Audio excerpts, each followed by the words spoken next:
is defined as a feeling of agitation and anxiety caused by the presence or imminence of danger.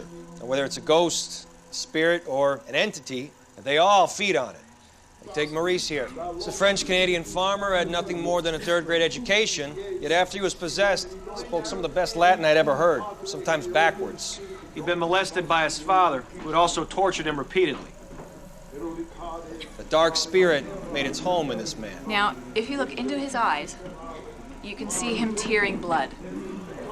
And like that, an upside-down cross started to appear from within his body. All right, Drew, you can hit the lights. Oh. Did you personally perform the exorcism? No, I'm not authorized, but I've assisted on many. See, an exorcism can be very dangerous, not only for the victim, but for anyone in the room. So what happened to Maurice? Well, he tried to kill his wife, but instead he shot her in the arm and then he turned the gun on himself. Maurice had a very troubled life with little to live for, and not even an exorcist could bring him back.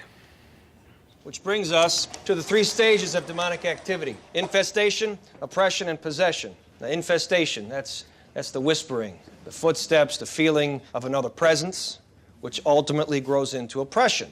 The 2nd stage. Now, this is where the victim, and it's usually the one who's the most psychologically vulnerable, is targeted specifically by an external force. Breaks the victim down, crushes their will, and once in a weakened state, leads them to the 3rd and final stage, possession.